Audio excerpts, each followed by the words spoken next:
Bom dia, pessoal! Muito prazer em falar com vocês todos já no ano de 2026. Foi uma passagem de ano incrível, as coisas não pararam de acontecer, o mundo está em polvorosa com a última estripulia, né? Se é que se pode chamar de estripulia, de um presidente que tem o pendor de uma criança birrenta, mal-humorada e as armas capazes de destruir o mundo, inclusive de interferir no destino abertamente de outras nações soberanas ao redor do planeta. Basta que ele não goste e Trump ordena que a força bruta impere e aconteça o que aconteceu, por exemplo, lá na Venezuela.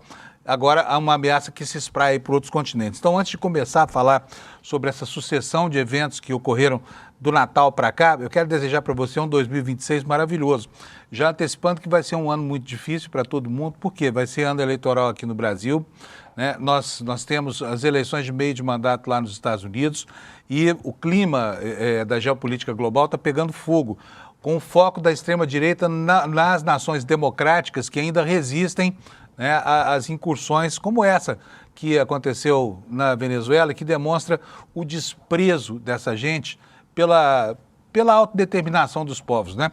E aqui eu não estou nem entrando em questão sobre o que se pensa sobre Maduro, independentemente de você achá-lo ditador ou não ditador, de gostar do Maduro, não gostar do regime da Colômbia, uma coisa é certa: ninguém tem o direito de interferir, da Venezuela, aliás, ninguém tem o direito de interferir sobre os desígnios de uma nação soberana, ainda que o seu dirigente máximo seja um ditador, né? E foi exatamente isso que aconteceu lá na Venezuela. Então, goste ou não de Maduro, goste ou não do chavismo, o que aconteceu é uma afronta e chama a atenção de todo mundo para o que pode vir a acontecer agora em outros países, sempre que a vontade do soberano do mundo, Donald Trump, for contrariada. Hoje o programa está muito em cima disso, né? Nós começamos 2026 num clima de tensão geopolítica máxima no planeta e ainda sem saber direito qual será a repercussão dessa invasão brutal à Venezuela e do sequestro de um chefe de Estado que, mal ou bem, era assunto interno, né, dos venezuelanos lá. É sobre isso que nós vamos falar durante o dia de hoje. Nós temos a repercussão aqui no Brasil, onde alguns políticos da extrema-direita, Tarcísio de Freitas, Nicolas Ferreira, já se assanharam aí e, como cadelinhas adestradas, começaram a abanar o rabinho para o Trump, né, insinuando que isso pode acontecer aqui também no Brasil, o que é uma barbaridade cá entre nós. Vamos convir, né? Então é isso, bom dia para vocês. Espero que você tenha aí um primeiro café da manhã de um dia útil de 2026 tranquilo, no aconchego da sua casa aí. Lendo as notícias, eu tenho certeza absoluta que com total incredulidade, porque o que está acontecendo no planeta parece que é obra de ficção, né? E é sobre essa obra de ficção muito realista que nós vamos falar hoje, um dia de poucas boas notícias e de muita preocupação ao redor do planeta, né?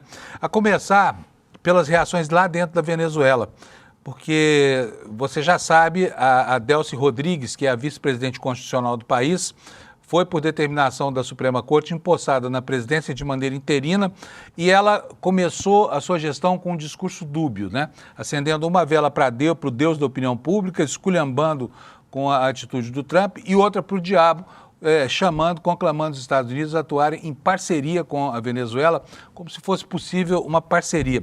Ao mesmo tempo, nós temos lá na América do Norte o presidente Trump já falando sobre o seu plano expansionista, né? Lembra muito aquela imagem do Charles Chaplin lá num de seus filmes, né? Em que o grande ditador, ele paira sobre o mundo, escolhendo a sua próxima investida, que é o que parece que está acontecendo no planeta de hoje, né?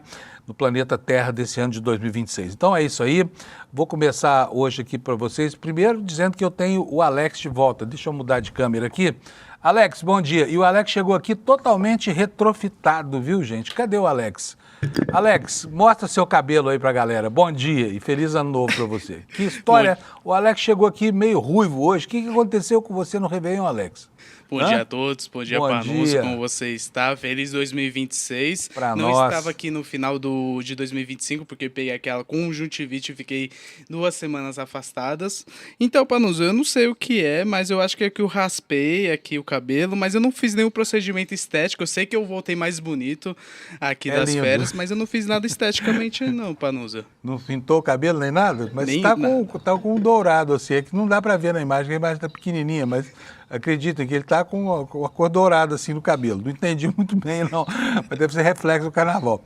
Alex, e aí, como é que foi isso? O pessoal tava reclamando aqui da sua ausência, sentiram muita falta sua, diz que faz quase um mês que você não aparece no trabalho.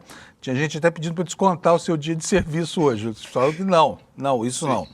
Né? Então, Panos, foi ótimo o meu final de ano. A única coisa que eu viajei, eu que tava com conjuntivite, mas deu pra fazer a viagem, que já tava programada ali com minha noiva, a família dela e tudo. Eu passei bem, porém, a conjuntivite durou ali 2 semanas. Eu tive até danificou minha córnea, eu tenho que voltar lá semana que vem para verificar o retorno com o médico, mas ele fez a limpeza e melhorou praticamente, estou quase 100%, passando remédio a cada 6 horas, a cada 12 horas também, então foi algo que foi bom e ruim ao mesmo tempo, porque eu passei dessa forma, tanto que meu irmão passou para mim e minha família inteira ficou doente no final do ano, Panusa.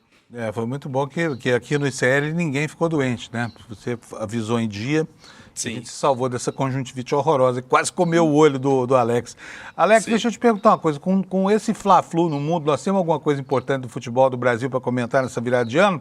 Porque tá todo mundo de férias, né, na seara do esporte, né? Isso mesmo, Panuso. Lembrando que ano passado teve uma modificação no calendário brasileiro.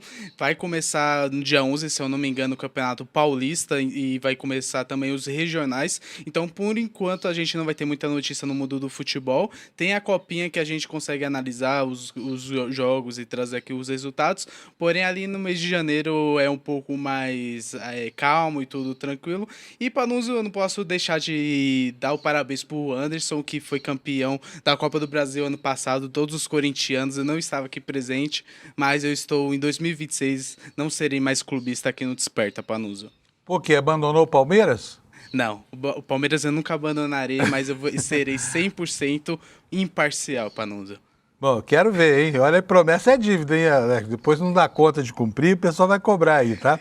Isso mesmo. Deixa eu falar aqui já. Olha só, pessoal, se vocês quiserem reclamar de mim, do Alex, do Palmeiras, de tudo, pode escrever para mim no @panum no Instagram, PANN. Bota aí para nós, Alex, por favor. Tem aí minha arroba? Colocando aqui na tela. Onde só vai colocar aí, ó, @panum aqui, pequenininho aqui embaixo. Isso. Que é a minha arroba do Instagram, tá bom? Tô mantendo a correspondência em dia, tá respondendo todo mundo lá no mesmo dia, tá? Isso mesmo, então, se vocês quiserem também pode mandar lá no Alex Amorim, que é meu arroba, que eu acompanho todo mundo. Se Põe vocês aí quiserem... na tela também, cadê essa arroba? Aí, tá na tela, Alex Amorim. Se vocês tiverem alguma indicação, algo sobre o mundo dos esportes, alguma notícia que você queira que a gente traga aqui no Desperta, pode comunicar a gente também pelo Instagram, Panusa. Então vamos combinar essa reclamação a meu respeito no Alex Amorim. Reclamação Sim. sobre o Alex no meu, @panum. Beleza? Isso mesmo, 100% Maravilha. imparcial. Vamos nessa, Muito Panusa. bom. Abraço, Alex. Bom fim, bom começo de ano para nós, né? Gente, vamos então para a primeira previsão da meteorologia do ano. Chuvarada aí lá no litoral do estado de São Paulo esse fim de semana foi muito duro lá, né? Cenas de inundação, barco na rua, tudo aquilo que a gente está tão acostumado a ver, todo santo ano acontece a mesma coisa, né? E eu tenho aqui o mapa o mapa dos alertas do INMET. Não é esse que você está vendo, não. Eu vou colocar para você aqui na tela já, porque nós temos avisos meteorológicos hoje bastante severos e convém a gente prestar atenção. Como a gente vê, essa faixa aqui que atravessa o Brasil de noroeste a sudeste, na faixa alaranjada é onde vai chover mais, mas eu não vou me deter sobre isso. Você está vendo aí no mapa, localiza a sua região aí, você já sabe se vai chover muito, pouco ou nada, tá bom? Nada só aqui no Nordeste, tá? No interiorzinho do Nordeste, na região do semiárido, e aqui em todo o restante do mapa, chuvas bastante aí. Com prevalência aqui no litoral do Espírito Santo, norte do Rio de Janeiro e no sul da Bahia, por acumulado de chuvas. E temos aqui um outro alerta também de acumulado de chuvas aqui no estado de São Paulo, né? Continuando o estrago que a chuvarada fez nesse Réveillon. O que nos diz esse alerta aqui? Chuva entre 30 e 60 milímetros por hora, Isso corresponde de 30 a 60 litros de água para cada metro quadrado, chegando a 100 milímetros por dia, ou 100 litros por metro quadrado por dia, com risco de alagamento, deslizamento de encostas, transbordamento de rios em cidades com áreas de risco. Tá? É o que diz aqui o alerta do Instituto Nacional de Meteorologia. Agora vamos ver como é que ficam as temperaturas e o tempo nas capitais brasileiras, começando como eu faço sempre aqui por Porto Alegre. Porto Alegre vai ter um dia de sol lá com pouca nuvem no céu, 25 graus de máxima. Florianópolis a temperatura máxima chega a 23, em Curitiba a 25. Aqui em São Paulo já começa a previsão de chuva, tá? Aqui está dizendo chuva isolada, mas hoje de manhã já caiu uma garoa grossa aqui que não estava previsto, tá? Que não estava previsto, me pegou no meio do caminho na minha bicicleta. Lá no Rio de Janeiro, muitas nuvens, chuva isolada também, e daqui para cima, olha, a coisa começa a ficar bem feia, né? Lá em Vitória, pancadas de chuva e trovoadas isoladas, 26 graus Celsius de temperatura máxima. Belo Horizonte também deve chover bastante, trovoadas isoladas, 23 graus Celsius. Agora vamos para o centro-oeste brasileiro. Brasília também terá um dia de chuva com 27 graus de máxima, mesma coisa em Goiânia, com a mesma temperatura. Lá em Cuiabá, 34 graus de temperatura máxima, chovendo, né? Chovendo um pouquinho menos em Campo Grande, 36 graus, calorão lá em Campo Grande. Em Porto Velho, nuvens, pancadas de chuva, trovoada, 30 graus de temperatura. Em Rio Branco, a mesma previsão, 28 de máxima. Em Manaus, a temperatura chega a 33 graus Celsius. Em Boa Vista, vai a 34. Em Macapá, vai a 31 graus Celsius. Em Belém do Pará, 34. São Luís, temperatura máxima de 32. Teresina, 35 graus Celsius. E aqui, por último, Palmas, com 29 graus Celsius. Agora eu vou falar sobre as capitais do Nordeste brasileiro, tá bom? O pessoal estava reclamando aqui, pessoal lá de Teresina, que eu chamo Teresina de forno de micro-ondas do Brasil. Na verdade, é um forno convencional. Mas olha, eu não estou falando mal, só estou falando óbvio. Teresina é quente pra caramba, né? E agora tem o... Como é que eles falam lá? Setembro Obró? BR-Obró, eu acho que são os meses que terminam com BRO, com BRO, que são meses escaldantes lá, né? E a temperatura lá, olha, 35 graus, nem é a temperatura mais alta do país hoje, a segunda temperatura mais alta, tá? Porque a primeira tá lá em Campo Grande, 36, né? Aí no litoral do Nordeste nós não devemos ter chuva, só nuvens lá em Fortaleza com 32 graus de máxima. Em Natal a mesma temperatura. Aí, peraí que tá pulando a Paraíba aqui, o pessoal fica bravo comigo. João Pessoa, 32 graus de máxima, também dia bom para praia, a mesma coisa em Recife com 33, calorão. Maceió também 33, Aracaju 32 graus e Salvador, completando aqui o mapa do Brasil, com 31 graus Celsius de temperatura, tá? Agora, você já sabe das manchetes, você já sabe da meteorologia, vamos passar para as notícias, né? E como eu faço sempre, fiz ao longo de 2025 inteiro, repito aqui em 2026, porque em time que está ganhando não se mexe. Vamos lá para as manchetes que estão na capa do nosso site. Olha, a primeira informação é a reunião da Conferência dos Países Latino-Americanos e Caribenhos. Deu nada, né? Não deu nada. A América Latina racha e a reunião de emergência terminou sem um consenso sobre o que está acontecendo lá na Venezuela. Eu acho inacreditável, porque tem gente aí comemorando, né? A Argentina ontem tinha gente fazendo carnaval na rua lá por causa da intervenção do Trump sobre a Venezuela, sem que as pessoas atentem para o fato de que basta a vontade desse imperador do planeta para que aconteça a mesma coisa lá também, hein? Enfim, vamos lá, olha, aqui no Brasil... Manchetes aqui, manchetes secundárias debaixo desse título principal aqui, o governo Lula teme que esse método Trump na Venezuela se alastre pelo continente e não é sem razão, porque as ameaças graçam aí pelo ar, né? E a China pediu a libertação imediata do Maduro, mas fica naquela história de troca de notas, né? Troca de notas. Todo mundo manda uma nota dizendo que absurdo, e ninguém faz absolutamente nada, porque parece que o mundo entendeu, né, que agora... a moda na geopolítica é a política das zonas de influência. Então, cada nação superpoderosa com o seu quintal. Nós aqui na América do Sul e na América Central, quintal dos Estados Unidos, o quintal de Israel lá com a faixa de Gaza, cuja ocupação está mais do que conestada por essa ação norte-americana na Venezuela, né? as ações da Rússia em relação à Ucrânia e a possibilidade de expansão das fronteiras do tal Império Russo que o Vladimir Putin pretende remontar lá, né? O pessoal na Polônia muito preocupado com isso e na Ucrânia nem se fale. E tem também do outro lado, do outro polo, a China, né? A China que está aí de olho em Taiwan. E hoje em dia, entre essas três grandes potências, esse regime trilateral que está se instalando na governança do planeta, ninguém interfere na vizinhança do outro, ou no quintal do outro, né? Então todo mundo vai fazer o que quiser. Será que o mundo vai ser assim? Bom, segundo destaque aqui no nosso site, a presidente interina da Venezuela, por incrível que pareça, depois de fazer um discurso dizendo que a Venezuela não será colônia de ninguém, fez um apelo, né, como você está vendo aqui nesta manchete, olha, conclama a paz e agora fala em agenda de cooperação, como se fosse possível cooperar com alguém que violou a soberania do seu país, né? As pessoas estão por entender o comportamento da Delcy Rodrigues, que é a nova presidente da Venezuela, tá? E as ameaças que seguem, né? Aqui embaixo nós temos mais uma manchete, que você não está vendo inteira, deixa eu diminuir. Trump diz que Delcy Rodrigues pagará um preço alto se não cooperar com os Estados Unidos.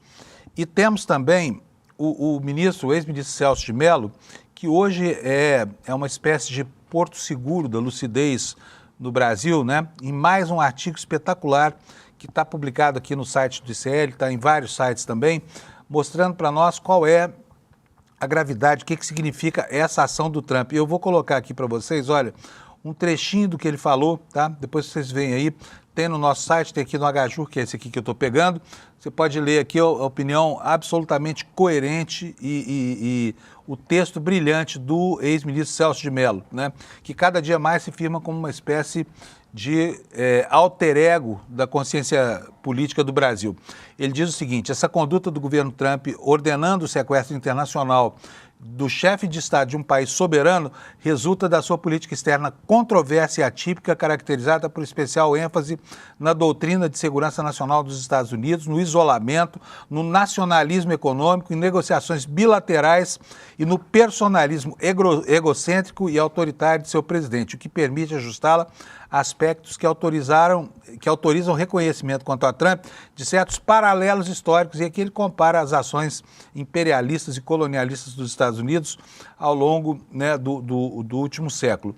Eu aqui quero fazer um comentário chamando você para ler esse artigo do ministro Celso de Mello, que é uma pérola, né, e para raciocinar também sobre a revivificação dessa tal doutrina Monroe, né, que foi instaurada a partir de 1823, quando o continente americano vivia uma epidemia de autonomia, né? Muitos países declarando independência em relação aos países europeus, né? O Brasil aqui em 1822, mas enfim, muitos países ao longo desse período aqui viveram um movimento de independência, de independência, e o presidente dos Estados Unidos, para proteger o país de uma recolonização europeia, decretou lá uma doutrina que falava que eram os Estados Unidos em primeiro lugar. E essa doutrina Monroe, se chama Monroe por causa do sobrenome desse presidente, parece que está a iluminar a cabeça do presidente dos Estados Unidos exatamente 2 séculos depois, né? Vou continuar aqui com destaques secundários aqui do nosso site. Daqui a pouquinho o Kleber Lourenço já vai entrar para a gente explicando por que a deputada Érica Hilton foi à Procuradoria-Geral da República com uma representação contra o Flávio Bolsonaro e contra o Nicolas, né? Porque esses dois aí estão insuflando, né, uma intervenção externa. E tem mais gente comemorando, hein? Daqui a pouco nós vamos conversar com Lula Costa Pinto sobre o que disse o governador de São Paulo. É outro integrante da extrema-direita que está todo assanhado, parecendo uma cadelinha no cio com essa história do Trump, tá bom? O Jamil Chad, na coluna dele aqui no ICL, está avisando para nós que a base do Trump agora tem um novo alvo, que é a Groenlândia, né? Além disso, o próprio Trump já avisou que a Colômbia pode estar nos planos dele, também Cuba, né?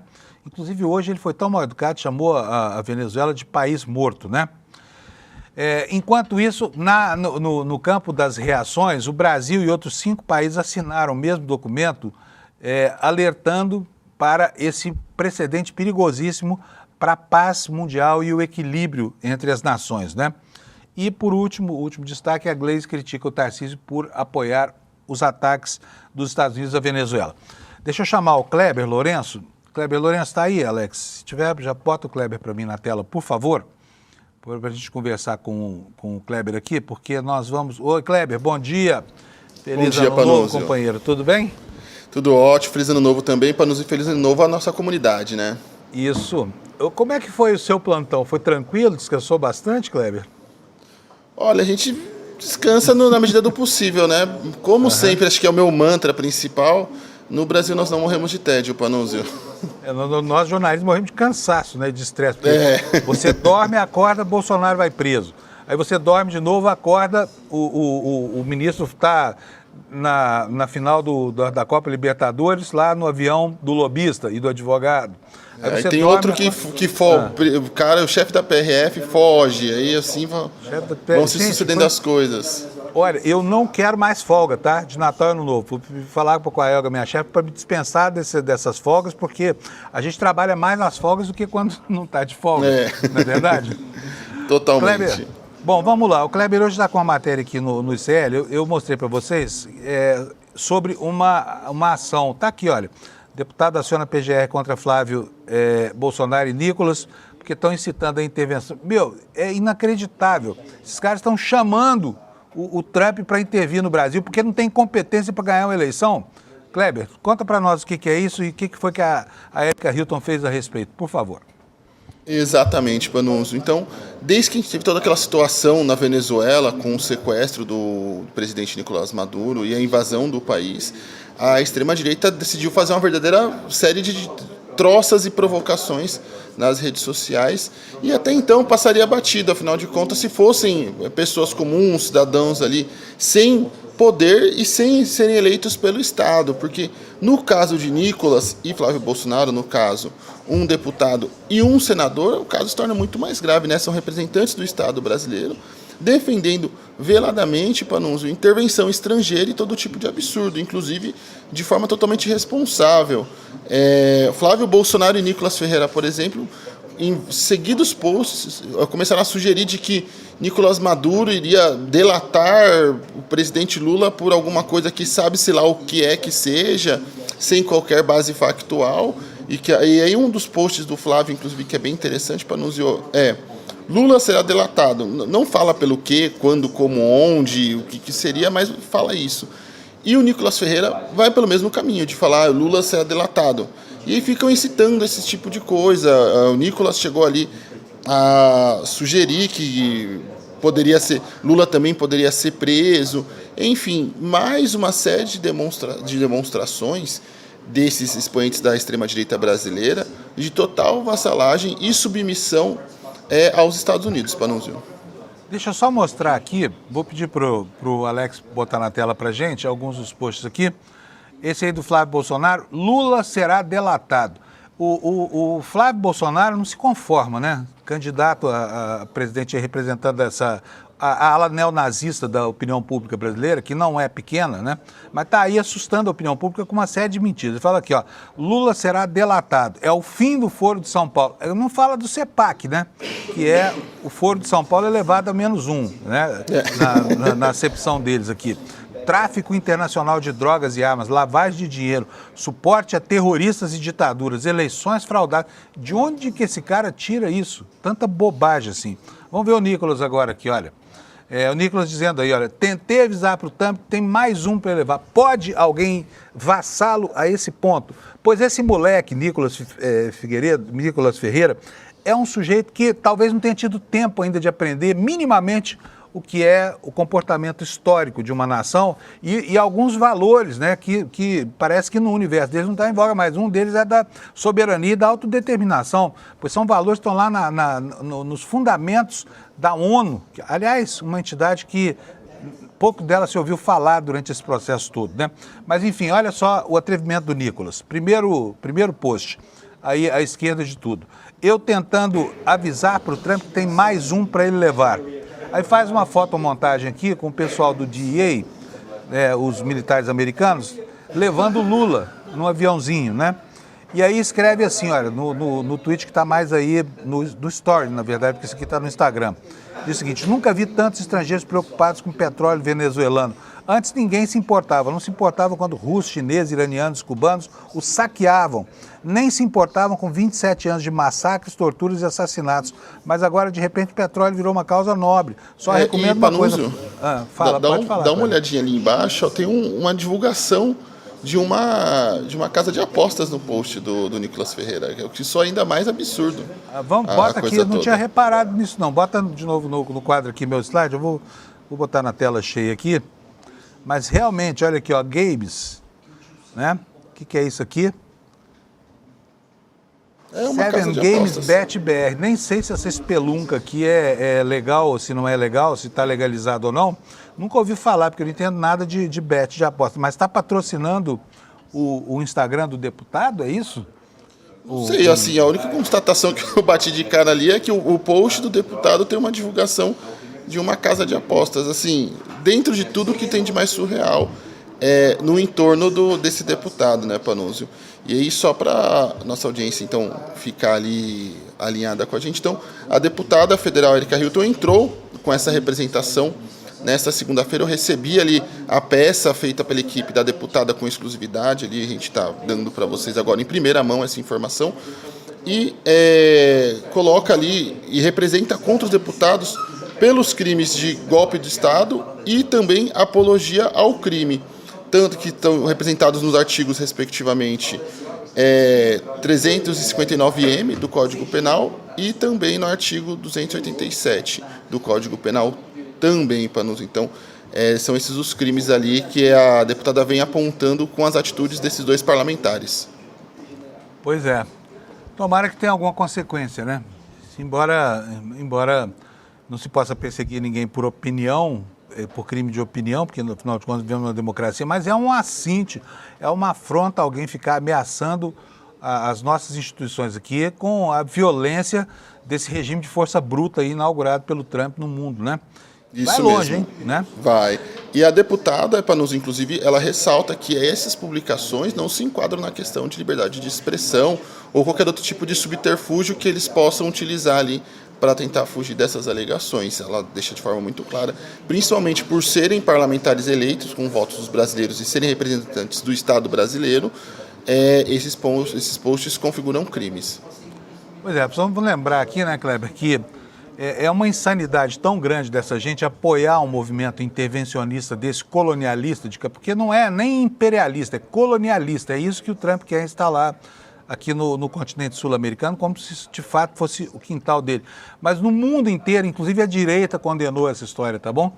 Agora, extrema-direita a gente não pode considerar, porque a extrema-direita tem valores totalmente, né, invertidos. Né, é um absurdo. Só um trecho, só para a gente finalizar, para nos ver um trecho dessa representação que fala sobre a questão da liberdade de expressão. A deputada diz: as publicações objeto desta representação rompem com esse pressuposto básico ao legitimar a atuação de autoridades policiais estrangeiras contra o chefe de Estado brasileiro. Sugerir que a persecução penal do presidente da República deva ocorrer fora do sistema de justiça nacional, além de desconsiderar de forma explícita e simbólica a competência constitucional do STF e da PGR e da Câmara dos Deputados, não se trata, portanto, de discordância política, mas de negação da jurisdição brasileira.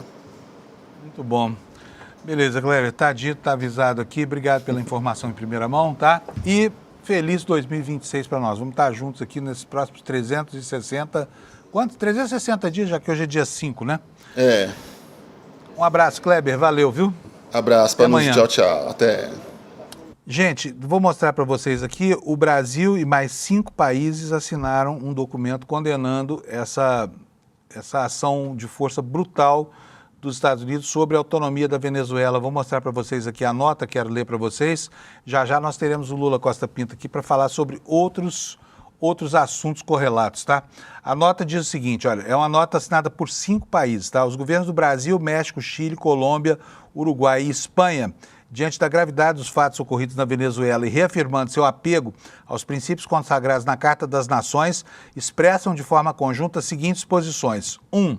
Expressamos nossa profunda preocupação e rechaço diante de ações militares executadas unilateralmente no território da Venezuela, as quais contrariam princípios fundamentais do direito internacional, em particular a proibição do uso e da ameaça do uso da força, o respeito à soberania e à integridade territorial dos Estados, consagrados na Carta das Nações Unidas.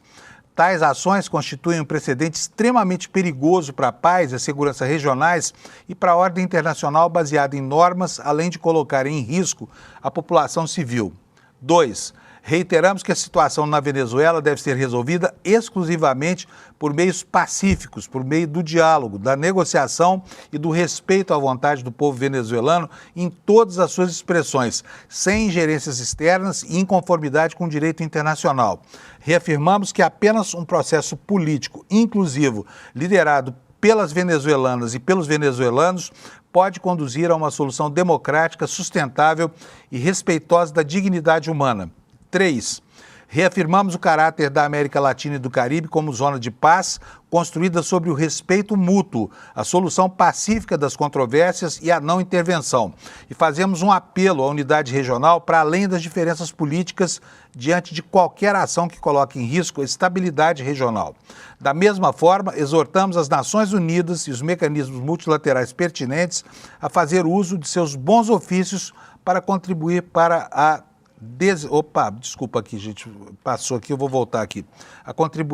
desescalada das tensões e para a preservação da paz regional. E 4, manifestamos nossa preocupação diante de qualquer tentativa de controle governamental, da administração ou de apropriação externa de recursos naturais ou estratégicos, o que se mostra incompatível com o direito internacional e ameaça a estabilidade política, econômica e social da região. Lembra aqui que, de novo, né, que é uma nota assinada, além do Brasil, pelo México, Chile, Colômbia, Uruguai e Espanha, Brasil, como eu falei, e mais 5 países. Deixa eu perguntar para o Alex se o Lula já está aí plugado direitinho, conectado. Tá, Alex? Então, beleza. Vamos lá, então. Bota o Lula para nós, que nós vamos ter um assunto para mais de metro hoje para tratar do Lula. Companheiro, feliz 2026 para você. E antes de mais nada, eu queria saber como é que foi a sua folga. Descansou bastante? Aproveitou? Tomou muita cachaça? O que aconteceu, Lula?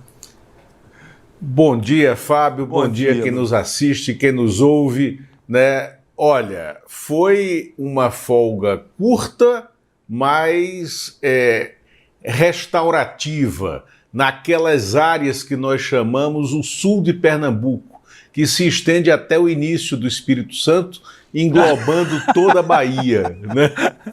Olha que os baianos vão ficar muito aborrecidos com isso, porque você sabe que quando eu trabalhava na Globo, o Lula era criança nessa época ainda, mas tinha uma disputa entre os repórteres da Globo na Bahia e em Pernambuco para ver quem mentia mais sobre o carnaval. Então, quando você falava assim, ó, tem 1 milhão no Galo da Madrugada, o outro falava, mas aqui no Circuito Ondina Bar tem 2 milhões. E aí foi, né? Criou-se a tradição do carnaval, que tinha muito mais gente do que de fato havia nas ruas. Então, os baianos hoje devem estar uma fera com o Lula. Mas vamos dar um desconto, porque o Lula é pernambucano da gema, né, Lula? Então, faz parte do folclore. Mas, Lula, maravilha. Conta pra nós. Mas, Fábio, e aí então? Essa folga foi interrompida pelos eventos absolutamente extraordinários e ilegais da madrugada do sábado, quando nós, inclusive eu estava na estrada, estava saindo às 4h30 da manhã da minha pausa, eu viajei de carro de Brasília até o litoral sul da Bahia, quando interrompi aquele trajeto de volta em razão do bombardeio e de toda a estrutura que o ICL montou para a super live do sábado, que foi absolutamente informativa, analítica e prospectiva em relação àqueles cenários, né? Foi um momento, eu diria, glorioso do jornalismo nativo digital online, a cobertura do ICL na manhã e no começo da tarde do último sábado. Quando ocorreram, Fábio, aí vamos falar desses eventos que ocorreram e da manifestação apropriada, profunda e enérgica do nosso, que eu costumo chamar, o nosso eterno decano do Supremo Tribunal Federal, o ex-ministro Celso de Mello, hoje aposentado, mas que é um jurista na ampla acepção da palavra e que ontem ele mandou uma carta em formato de acórdão, né, para o Jamil Chad, que a publicou no nosso site do ICL Notícias, aonde ele mostra todos os caminhos da ilegalidade desse sequestro do Nicolás Maduro, que ocorreu na madrugada do sábado na Venezuela, e da anexação da Venezuela como um estado ultramarino dos Estados Unidos, que a Venezuela será administrada, como disse o próprio Trump, pelo governo americano, né, e a extração de petróleo, né, entregue para uma empresa que ele vai definir qual será dentre os seus financiadores de campanha. Ou seja, é tudo absolutamente ilegal dentro do direito internacional, e é isso que a Organização das Nações Unidas vai começar a discutir, a debater no seu foro hoje, né, numa reunião extraordinária, né, do seu Conselho de Segurança e também da sua Assembleia de Nações.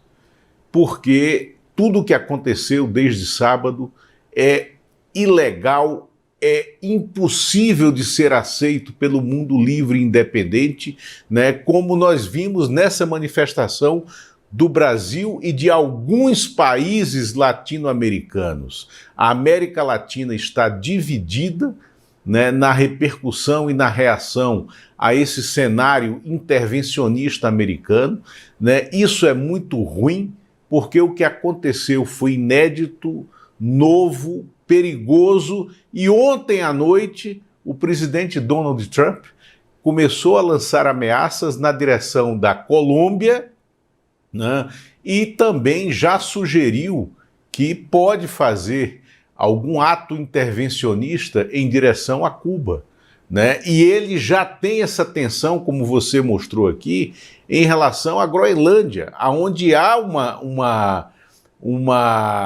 uma divisão e um racha diplomático e também econômico com a Dinamarca. A Dinamarca, que administra a Groenlândia, né, que é uma área livre, mas vinculada economicamente à Dinamarca, aonde há uma passagem internacional de navios mercantes cada vez mais relevante em razão do aquecimento global, que está abrindo os canais de trânsito da marinha comercial e militar na Groenlândia, né? Os Estados Unidos estão ameaçando fazer uma intervenção, né, no hemisfério norte também. E isso, além de ser inédito, é altamente arriscado num cenário em que o mundo está absolutamente dividido em diversos conflitos regionais, Fábio. Ô Lula, e tem mais um detalhe nessa história toda, que é o seguinte: é tão incomensurável essa atitude do Trump, é tão incompreensível também, que lá nos Estados Unidos mesmo estão procurando sentido disso, porque o sujeito mobiliza, né, 1/4 dos militares americanos para colocar no Mar do Caribe. Coloca praticamente toda a sua frota de porta-aviões enfim, com arsenal nuclear terrível, para sacar de lá um presidente da República cuja legitimidade está sendo questionada, mas ainda assim é um problema do povo da Venezuela, não é um problema do povo americano, muito menos do governo americano, e a partir daí ele começa a fazer bravatas, né? Mas lá dentro dos Estados Unidos está pegando mal, porque ninguém está entendendo de que forma o Trump pretende, como é que se chama, run the country, né? Governar o país à distância, sendo que não ficou um soldado americano lá. Não ficou ninguém. Como é que ele vai exercer como é que ele vai chacoalhar o seu porrete, não está claro. Olha aqui na capa do New York Times de hoje, olha, Lula, Movimento de Trump para mudança de regime na Venezuela ameaça uma nova ruptura do MAGA. Sabe por quê? Nem no MAGA, que é o Make America Great Again, o movimento do Trump, movimento do Partido Republicano, ninguém entendeu como é que ele pretende exercer o seu poder sobre os venezuelanos. Agora, tem muita gente aqui no Brasil que, se antecipando essa discussão, Lula, meteu os pés pelas mãos, né? Deixa eu mostrar aqui um vídeo do governador Tarcísio de Freitas, né? Que com uma cadelinha no cio foi lá e abanou o rabinho de novo para o Trump, que ele, aliás, já havia apoiado lá para trás, né? Quando começou a intervir na política brasileira. Roda para nós, por favor, Alex. Cruel e corrupto capturado. Mas por muitos anos, milhões de venezuelanos também foram capturados. Perderam seus negócios, foram obrigados a deixar o próprio país e viram a esperança ir embora. Uma ditadura não cai da noite pro dia. Ela corrói lentamente, apodrece por dentro. As instituições vão morrendo aos poucos e o preço é altíssimo. Custou a liberdade de inocentes, os direitos políticos de opositores, a prosperidade da Venezuela e de seu povo. E tudo isso só foi possível ao longo do tempo porque houve conivência, omissão e até apoio explícito de quem insistiu em chamar um ditador de companheiro. Enquanto isso, famílias cruzavam as fronteiras, crianças abandonaram as escolas, perderam a infância, pais venderam tudo para recomeçar do zero. Nós acolhemos vários aqui de braços abertos. Pessoas que antes sonhavam em vencer passaram a lutar apenas para sobreviver. A ação de hoje não devolve o tempo perdido, não apaga as histórias interrompidas, os anos de sofrimentos, mas abre uma janela de esperança. A possibilidade de vencer o terror, reencontrar a liberdade, reconstruir o futuro. Que 2026 começa agora, marca o início de um novo tempo para o povo venezuelano, com eleições livres, justas, paz, prosperidade. A Venezuela agora está vencendo a esquerda e no final do ano o Brasil também vence. Agora tem gente, Lula, vou continuar mostrando aqui, tá? Pra vocês irem formando aí na cabeça uma ideia, né? De como os brasileiros reagiram a isso.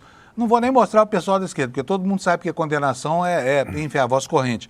Mas Baleia Rossi, do MDB, né? Uma voz, o MDB já foi um partido altivo lá atrás, foi o Partido da Redemocratização. Em 1974, Ulisses Guimarães peitou a ditadura brasileira com uma anticandidatura que marcou, né, o perfil do MDB, do PMDB, na época era MDB, para todos sempre. Agora, olha o que o Baleia Rossi falou. Minha solidariedade ao povo venezuelano, que há vários anos vive sem democracia. A crítica aqui é o Maduro, não é os Estados Unidos. E aí ele começa a falar que o Brasil deve defender soluções pacíficas e diplomáticas respeitando a vontade popular, que a Venezuela reencontre o caminho da democracia. Não condenou com nenhuma palavra o que aconteceu lá nos Estados Unidos. E aqui, Gilberto Kassab. Todo mundo que o Kassab é a estafeta do Tarcísio, tem nutrido uma candidatura que não vai acontecer. O que ele diz? Olha, é hora de aplaudir o fim da ditadura e saudar os novos tempos na Venezuela. Alô, Kassab, sintoniza, filho. Vamos ver aqui.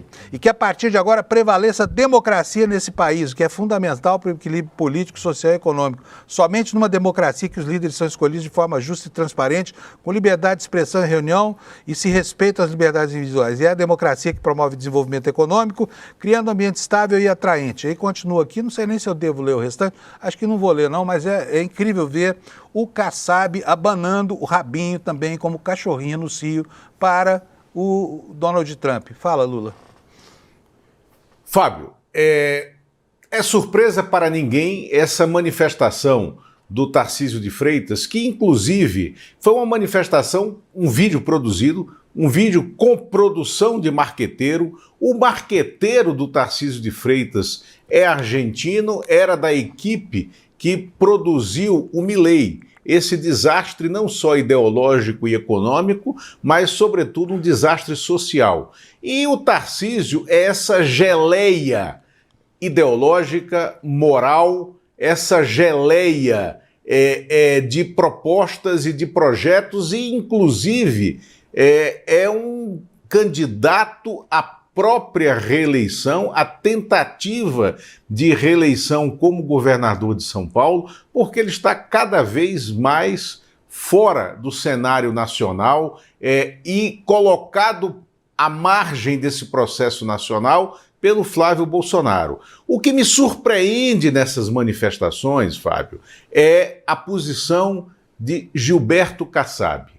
Gilberto Kassab, presidente do PSD, o Partido Social Democrata, que sempre se pretendeu uma voz madura da centro-direita brasileira sempre pretendeu ser um herdeiro dessa condução de alguma forma democrática do centro, né, convergindo para a operação de poder, nunca para a ascensão ao poder efetivo, mas sim como ter o PSD como o maior partido do Congresso, cumprindo aquele papel que no passado foi do PMDB de Ulisses, não do PMDB de Baleia Rossi, né? E não foi isso que vimos nessa declaração em que a raposa, entre aspas, Gilberto Kassab, ao tirar, né, o seu casaco de vison, né, embaixo daquela pele de raposa, o que tinha era um rato, né? Era um rato ideológico, um rato político que não tinha o direito de produzir essa declaração, que ela é enviesada, ela é mentirosa, né? E ela não condiz com a estrutura democrática brasileira, sobretudo de alguém que se vê como um condutor da centro-direita e desse centro democrático, porque me surpreendeu, né, essa infantilidade ideológica e política do Kassab, saudando uma intervenção imprópria, ilegal e absolutamente surpreendente do ponto de vista do ineditismo pelo que aconteceu na América do Sul, né? E isso foi um erro político do Kassab, porque isso joga o Kassab e o PSD diretamente dentro da seara da extrema-direita, aonde ele não sobrevive. Ele não sobrevive como linha auxiliar do clã Bolsonaro, né? Agora, o Kassab fez essa declaração em linha com a declaração do governador do Paraná, o Ratinho Júnior, não à toa, um rato, né, no próprio nome político que ele adquire e que é o pré-candidato a presidente da República, num cenário em que não haverá Tarcísio como candidato, que é o cenário que está posto. O Ratinho é candidato alternativo, é candidato a uma terceira via que não existe no mercado financeiro, porque esse mercado financeiro brasileiro é um mercado financeiro transtornado por uma má análise de conjuntura, né? Então o Ratinho fez uma declaração nessa mesma linha do Gilberto Kassab e até mais efusivo. Ele usou 3 expressões finais na declaração dele com exclamações e que mostra como está perdida essa centro-direita brasileira que se colocou no colo da extrema-direita e que perdeu razão de ser nesse campo democrático nacional. Agora, também me chamou a atenção, dentro do PSD, uma divisão, porque o governador do Rio Grande do Sul, o Eduardo Leite, que também tem pretensões de ser eventualmente um candidato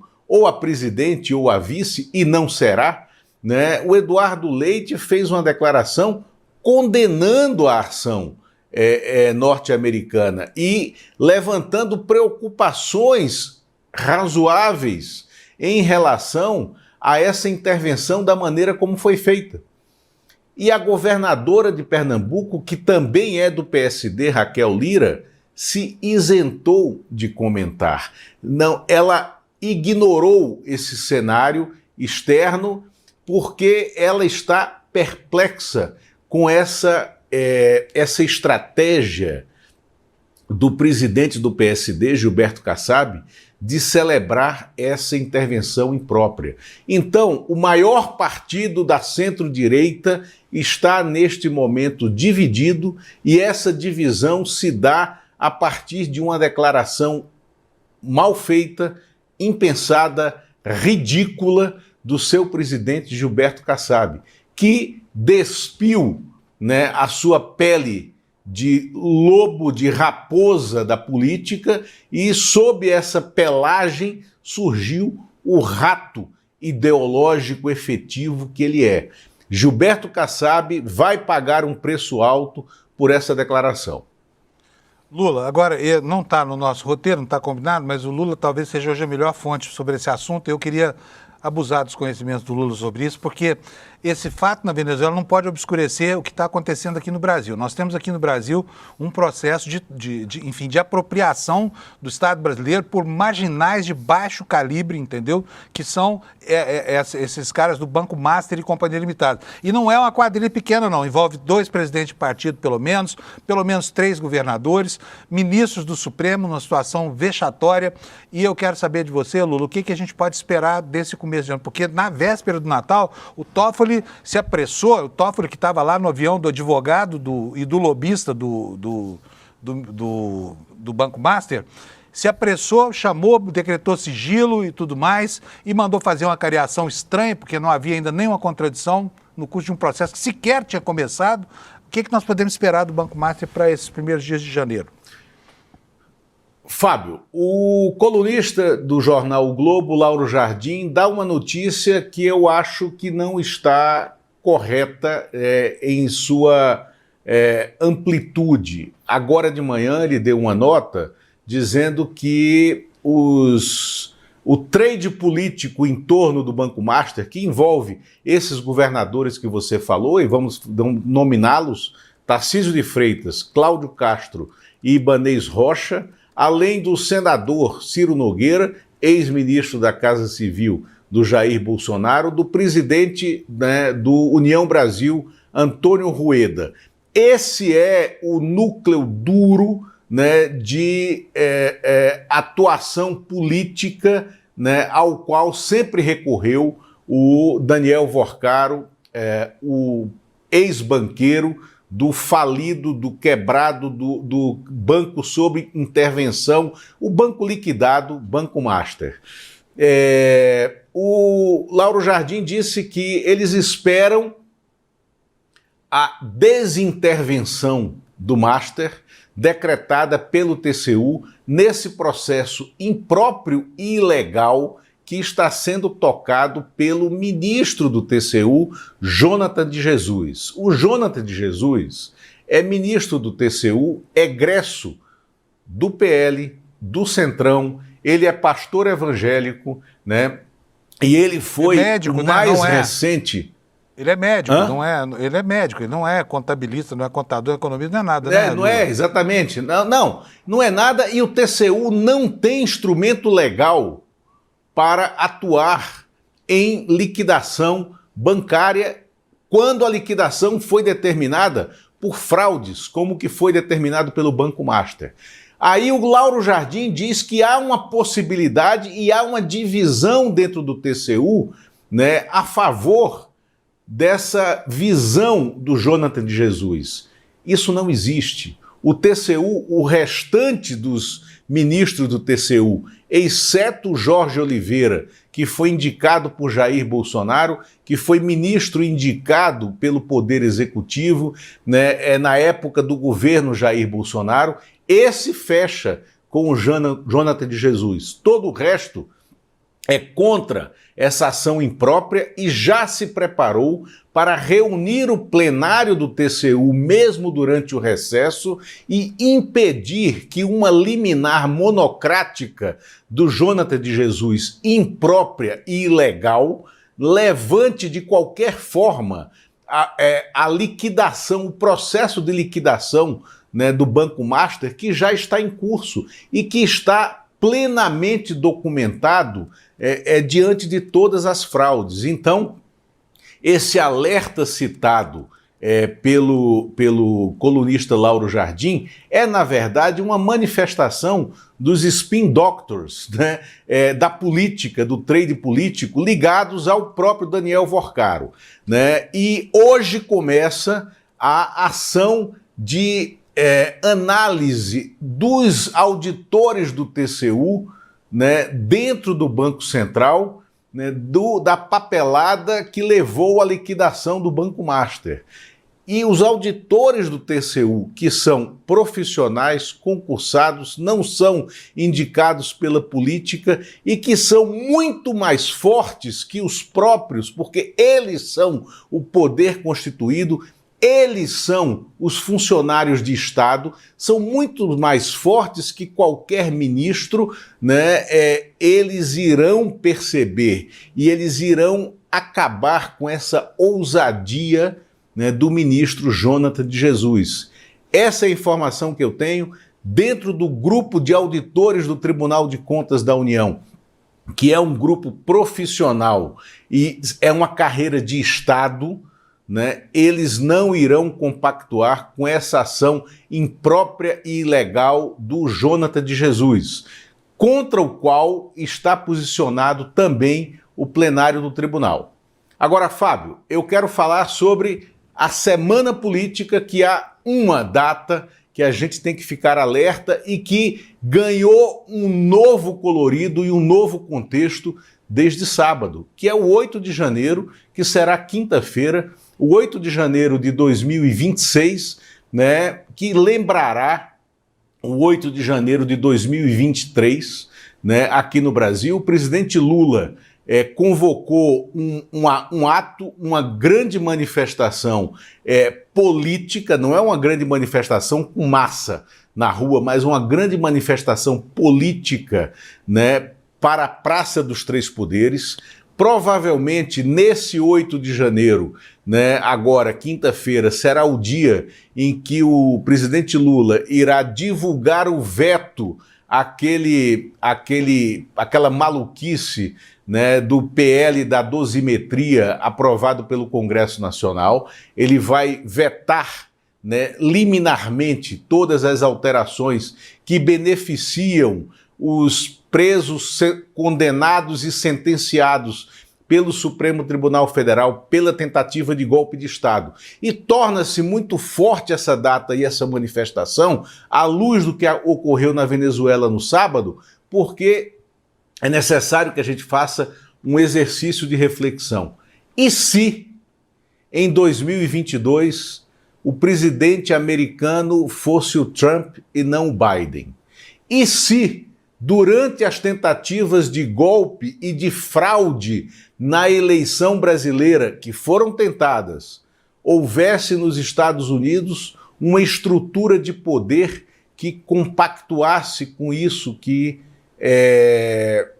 estava acontecendo no Brasil e com a tentativa de não dar posse ao presidente Lula? E se, no 8 de janeiro de 2023, o presidente que estivesse na Casa Branca, no Salão Oval, fosse o Trump e não o Biden?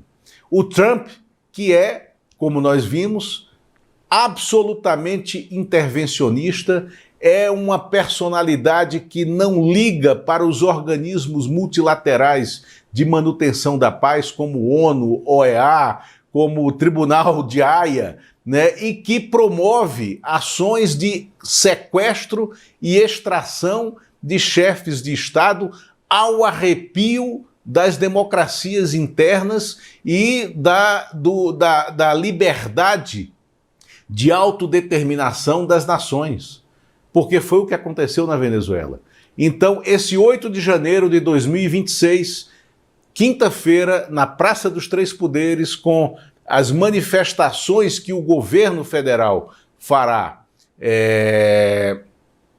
para lembrar essa data, é um dia para que nós ficarmos de olho, mais uma vez, né, na propriedade com que o governo brasileiro tem se manifestado no repúdio e na repulsa a esses atos de violência que estraçalham a democracia. Lula, beleza, muito obrigado. Nosso tempo, infelizmente, terminou, mas nós temos o N1 começando daqui a pouquinho, né? E todos esses assuntos vão estar em discussão aqui, porque, afinal de contas, o ano de 2026 nasce sob o signo dessa volta da doutrina Monroe e do intervencionismo colonialista que os Estados Unidos reinauguram agora em pleno primeiro quarto do século XXI. Um abração para você, Lula. Obrigado, viu? E bom ano para nós. Um abraço, Fábio. Obrigado. Sempre um prazer estar aqui. Prazer é todo nosso, Lula. Muito obrigado mesmo. Gente, bom, assim nós estamos encerrando aqui. Eu só quero lembrar para vocês que nós tivemos aqui, né, um ano muito intenso e a comunidade do ICL foi muito importante para a continuidade das nossas atividades aqui, esse jornalismo completamente livre que se faz por aqui. E, bom, quero lembrar para você da importância de assinar o ICL, né? Nós estamos agora com uma campanha no ar para que você, que já fez parte do quadro de assinantes aqui, que já nos apoiou, volte para nós, e para você que não nos apoiou, que dê aqui a sua contribuição para a manutenção desse espaço tão importante de liberdade editorial plena que nós temos aqui no ICL, tá bom? Olha, você pode ver aqui, olha, no icl.com.br, nesse link aqui, vai lá e faz a sua assinatura, custa baratinho, com R$ 47,00 você pode estudar todos os cursos que nós oferecemos aqui, são mais de 300, e com um pouquinho mais você dá uma bolsa de estudo para alguém que não tem condição e que precisa dessa formação proporcionada pelo ICL, tá bom? Então, olha, bom dia para você, estamos juntos aí ao longo desse 2026 e sejamos felizes aqui enquanto for possível, né? Até porque o inferno está logo ali. Precisa lembrar que em outubro nós temos eleição e olhe só, como lembrou bem o Lula, né? Como é que essa eleição vai acontecer. Agora, sentado na cadeira lá, né, de Zeus, tá Donald Trump, esse sujeito que já mostrou do que é capaz porque não gostava do Maduro na Venezuela. Bom dia para você, até amanhã. Obrigado pela sua audiência.